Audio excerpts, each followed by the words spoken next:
Hi, everybody. My name is Lisa Sánchez, and I come from Mexico. And I'm really thankful for being here with everybody today, hoping that I can share a very different experience that you will see for the first 20 minutes won't have nothing to do with your context or your work or the strategy that was just presented, but rather contrary, it has to do with bad policy choices and a bad approach to a very different phenomena that has caused a lot of harm. I promise after those 20 minutes, for the very end of my presentation, there will be an underlying message of what are the challenges that we share and what are the common positions that we should value and take into account when being involved in the drugs issue, and particularly when being a practitioner trying to prevent, treat, or reduce the harms caused by drugs or drug policies themselves. So as Joha mentioned, I'm from Mexico City, and I'm very much sure that at least some of you have heard about Mexico, and probably the things you've heard about Mexico are not the best, and I'm going to tell you exactly why. But first of all, I want to share my story with you. I was born in 1984, so I'm very much a child of my time. And that means that when I became socially active and I was in my teenage years, basically the cause that was there for us to fight for in terms of public health and social action was the HIV epidemic. I was raised in the 90s, got into university in the early 2000s, and basically my country was facing some of the challenges that Europe faced back in the 80s when the HIV epidemic came into Mexico, mostly through sexual contact, but also mostly through injecting drug use. So I became an activist in the late 1990s and the early 2000s. And it was basically, I was basically an HIV activist. I even organized one of the largest conferences on HIV in the world in Mexico City in 2008. And I was very happy living my life that way because drugs were not necessarily a high priority or an agenda item at the national level. And we were definitely not facing a lot of problems when it came to drug abuse, or even drug trafficking, although there were drugs and there was drug trafficking even then. But what happened in my country specifically in 2006? Basically, a new government came on board and decided that the drugs issue was going to be the most important issue of the government, and that we're going to use every single power they had and every single agency they had to fight drugs, because drugs were perceived as evil, drugs were perceived as something terrible that needed to be eradicated from the country, but most importantly, drugs were a narrative and a policy choice that they chose to convince the entire country that we needed to do something, and that thing needed to be very extreme. So in 2006, the president took the military out to the streets in order to fight the drug cartels, and they basically used the entire law enforcement apparatus of the Mexican state to fight drugs, endorsing a narrative that was very, very dangerous for the health and for the human rights of people who use drugs, but not only, also for people that had nothing to do with drugs and that had never tried drugs in their lives and had nothing to do with drug trafficking. So that's basically my story. After seeing the consequences of such policy choices, I sort of became a drug policy activist, learning from the lessons of the harm reduction community that I had met in my previous years as an HIV activist. So this is the before and after of the country that I grew up in and that I developed and practiced my entire professional life. Before 2006, we had only 8 homicides per 100,000 inhabitants. That may look like a lot to you, or countries like Japan, for example, that only have 1 per 100,000. But to Mexico, this was basically pretty good. It was the lowest homicide rate that we had had in our entire history as an independent country, and it all went really wrong after that. We had crime levels that were similar to the most continental European countries, and we only had between 7 and 12 cartels dedicated to transnational illicit trafficking. You can say 7 to 12 is a lot, but I'm going to show you the after in a few minutes. We used to have, and this is a very important number that I want you to keep in mind, we used to have only 42 cases of precautionary detention, which means that drug-related crimes were not considered particularly heinous crimes, and therefore it was not authorized for the state to violate due process guarantees or due process rights when detaining a person for drug offenses, and we had around 137 convictions for organized crime before choosing to fight a very deadly war on drugs. And our population used illegal drugs or used drugs. Legal drugs, yes, we have around 4 million people with alcohol problems in our country, up to 17 million youngsters that normally engage in binge drinking and could develop dependency to alcohol, that they are experiencing drug abuse. But in terms of illegal drugs, we only had 1.5% of our population that had tried once in their lifetimes one of the illegal drugs. And we had a prevalence of less 1% of the people that actually had developed a dependency to any illegal drugs. Only 10% of our treatment facilities had a physician back then, and this is a reality that sadly hasn't necessarily changed. This means that 9 out of 10 persons that seek treatment for drug abuse or drug dependency never actually got to see a doctor. It was basically help, like an individual to individual sort of help, basically based on the AA model, but that no psychologists, no professionals actually dealing with drug treatment. What happened just 5 years after we went the wrong way in terms of deciding to mix drug dependency, health issues, drug use with security, and particularly with national security, instead of mixing that with what you've done here in Finland, with social programs, with a family strategy, with a child-first strategy. What happened is that our reality deteriorated quite fast. So we were now counting over 300,000 people killed on this world, with over 300 criminal organizations now instead of just 7, with 8,000 cases of precautionary detention instead of just 42, with more population using drugs, although you can actually see that the augmentation of people using illegal drugs was not even that bad, and with a lot more drug offenses that we had in the previous years. So just for you to have an idea, we used to have around 60,000 drug offenses a year. Now we're counting almost 500,000 drug offenses per year. Where do I want to go with all of these numbers? Basically to the fact that we chose to have a drug policy in Mexico that was not based on human rights, that was not based on evidence, and that was not based on the very basic principles of care, treatment, prevention, and humanity. We didn't think about the humans that were involved in the drug trade or that were involved in drugs, in drugs issue.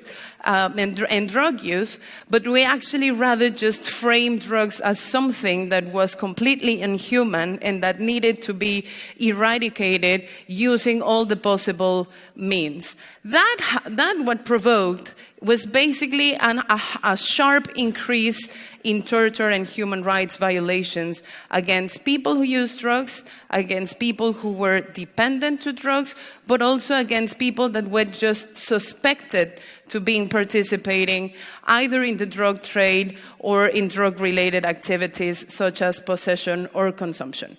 Here, for example, you have all the law enforcement agencies that we have in the countries, the military, the Navy, the Attorney General's office, and the federal police, and you can actually see on the percentage side what was the percentage of human rights recommendations made by our National Commission on Human Rights to those agencies in terms of drug-related matters. So, for example, our Navy got almost 60% of the recommendations on human rights for torturing people that were suspected to have to do something with drugs, either users, possessors, or people involved in the drug chain in just 1 year.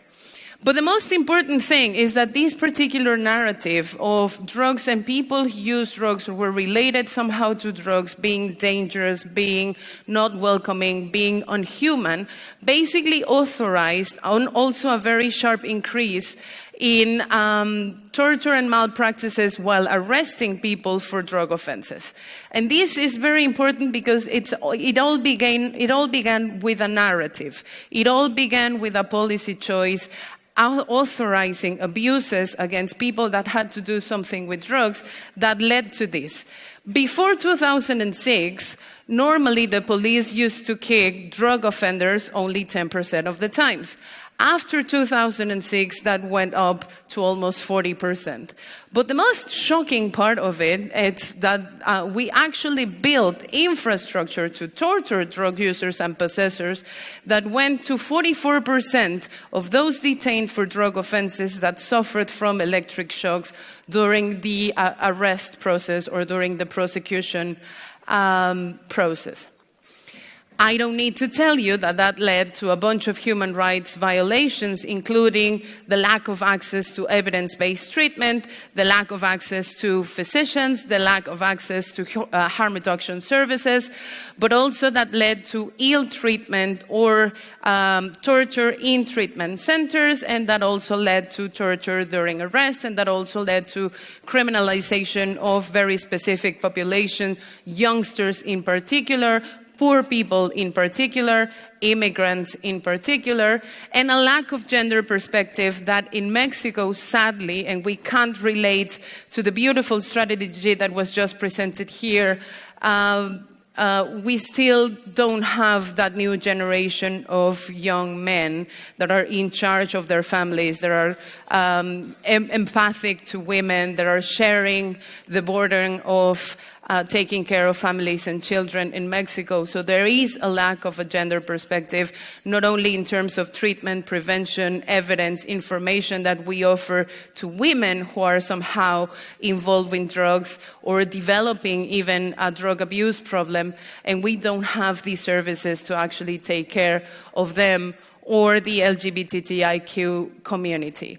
But we were also creating all other sorts of problems like internal displacement or involuntary recruitment of children for organized crime-related activities, which I don't have to explain, had a great impact in families, in society in general, and also in institutions. So what are we seeing 15 years almost after this strategy was first launched? First, that in children and in young people, we're having not only the consequences and the harms of drugs themselves. I mean, kids are still exposed to drugs, and in particular to legal drugs like alcohol, and they still suffered from family disintegration, exclusion, stigma, expelling from schools, lack of services, lack of information, lack of adults that are responsible for them not suffering, those stories that were shared by my colleague before me, and have to deal with trauma alone, for example. But children in Mexico are now also being left orphans. forced to emigrate, forced into criminality, and refused basic services because normally we imposed also very strict sanctions to either their parents, their families, their communities, or themselves. Youngsters are also exposed to the harms of unchecked substance and violent illicit markets, but also exposed to criminal records because even though use is not criminalized by law in Mexico, they still get arrested and they still get criminal records just for using drugs without being proved either dependent or involved in criminal activities. And women are disproportionately punished by drug laws in Mexico, even if they're just users.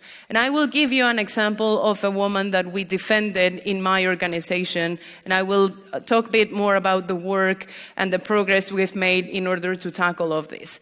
There was this woman that had nothing to do with drugs. She was not a user, but then her boyfriend actually got caught for drugs. He was a heavy user, and he got arrested, and he went to prison. Once in prison, because we have kind of like self-government in prisons in Mexico, and criminals are running prisons in Mexico, her boyfriend was forced to bring drugs into the prison. And who do you guess was the person that was forced to take drugs into that particular prison? This woman that we defended. The problem with this story is that by the time that she got arrested as well, and she went into a judicial process within the criminal justice system, she was actually punished more heavily than her boyfriend in the first place, without taking into account that gender perspective that would have reflected on her vulnerable situation as the primary caregiver and now the only responsible for sustaining their children, but also the fact that her boyfriend was the one that was involved in the drug trade and was a heavy user and was forcing her to bring drugs into a prison, and the fact that there were criminal organizations running a federal prison that were actually demanding of people from the outside to bring drugs inside. She got a sentence of over 10 years in prison, whilst her boyfriend actually got a sentence of just 3 years. So this lack of gender perspective was causing a lot of harm. For men, evidently, I don't need to say this, men are being killed at an alarming rate in Mexico City, and the life expectancy of young men in Mexico has already decreased 1 year because of the homicide epidemic linked to the way that we chose to respond to drugs. But that's the sad part of it. The actually joyful part of being involved in this particular horrendous reality is that civil society actually stood up. And civil society documented all of this evidence, and civil society went again to the streets and went out again to look for drug users, and went out to look for their families, and went out to look for practitioners, and documented good practices like the ones that we found in Europe and other countries, and started fighting a very interesting fight. Particularly in my organization, we work as a toolbox. We don't work with very fixed programs, but we actually have 6 main functions and 3 main objectives. Our functions are policy, community empowerment, advocacy, education, strategic litigation, and assistance, because we actually help the victims of heavy crime in Mexico. We also provide some sort of orientation to people looking for information in regards to drugs. And we work on 3 main issues: security, justice, and human rights. My work on drug policy basically sits on the human rights track, and it has some components of the 6. So what did we do in order to reshape the situation in Mexico, and in order to bring back some sense to the discussion for us to include yet again those basic principles of humanity, to treat the people that needed treatment, to provide assistance to those in need, but also to start linking drug policy to the other policies that needed to be linked to, like children, like social services, like institutions, like rule of law, etc., etc. We basically organized, and I am actually very, very proud that my organization is 75% led by young people under 30 years old. And we organized and we created a strategy. And the first thing that we needed to do was to change the narrative. Yes, drugs are risky. Drugs can be deadly, and drugs need to be prevented from using. And people who use drugs need treatment, and we should aspire to a society that does not abuse from drugs. Yes, sure, but that doesn't necessarily mean that in order to get to that society, we need to eradicate drug users from the face of the earth, and that doesn't mean that we should be punishing them or incarcerating them or neglecting them the basic services that they need other than treatment, like education, like housing, like other public services. So we basically engage in public opinion efforts and campaigns in order to decrease the negative perspective and the negative opinions of society as a whole in regards to drug users and in regards to what needed to be done in order to treat those in need. So what we did, for example, when we first started, there was over 90% of Mexicans that believed that drug users should be punished and that they weren't deserving of other public services because why taxpayers should pay for services to people who decide to harm themselves, right? So we started changing that narrative, and right now we have a tide of 50% people that actually believe that drug users should not be incarcerated and that drug users should be mostly supported. We advocated as well, and we advocated for families to unite and then demand the basic services that the state was neglecting. So now families in Mexico are fighting for not only better drug laws, but also for better services. Treatment centers that actually have facilities adapted for women. Basic services of, taking care of the children of the people that want to engage in treatment but have nobody else to take care of their babies, of their children, of the elderly. And we started litigating as well. What are we defending? Cases like the case of Maria, this woman that I told you about, that she was punished and sentenced to spend 10 years in prison. We also litigated for Mexican prisons to have treatment services. We also litigated for injecting drug users to have free methadone, available services, harm reduction, infrastructure, and we're basically winning. And this is the underlying message. Out of 47 cases that we started defending by introducing just the human rights perspective into all of these madness that I told you during the first slides, we actually got some very good sentences coming from the judicial system in Mexico. First of all, treatment in prison settings should be a right and should be widely available and should be evidence-based with the support of physicians. Access to harm reduction services should not be neglected. People injecting drugs should have access to opiate substitution treatment like methadone. These should be free or should be taken care of by the state.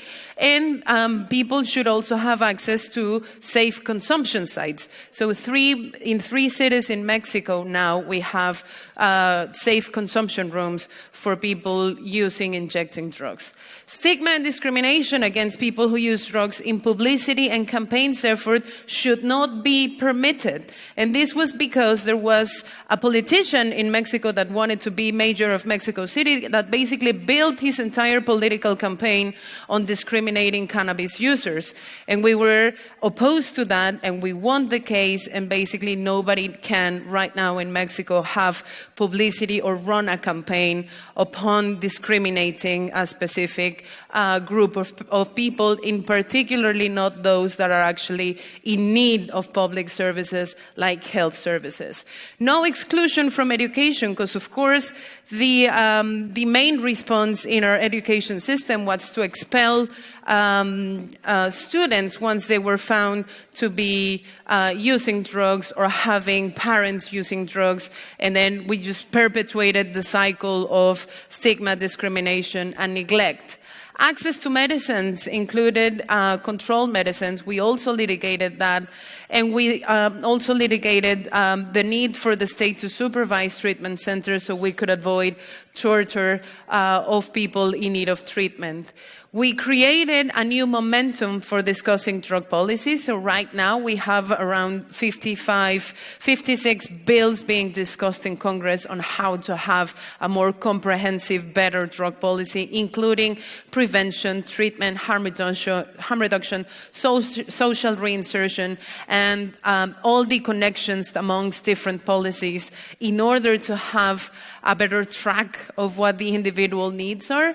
And we have created new obligations for the Mexican state using the Inter-American Human Rights Court. All that to say that we began with a terrible reality in which drug use, drug users, and the drug trade were neglected. Then it became the public enemy #1 of our government, and we created even more problems that we had at the very beginning of this journey. But the most important thing is that over these past 12 years, what we're learning again, relearning, is that drug policies and attentions to people who use drugs and have developed a dependency to any drug, whether legal or illegal, it's about compassion.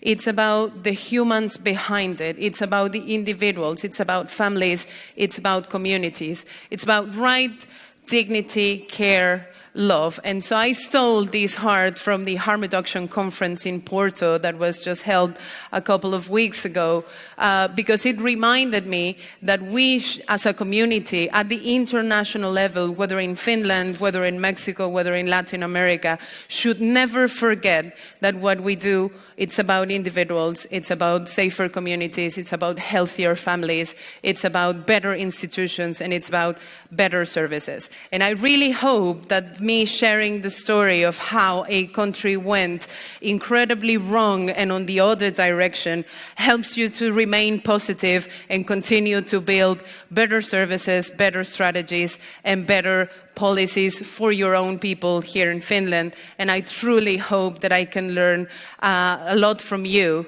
and that you can share your experiences with us so we don't repeat these mistakes again. Thank you very much.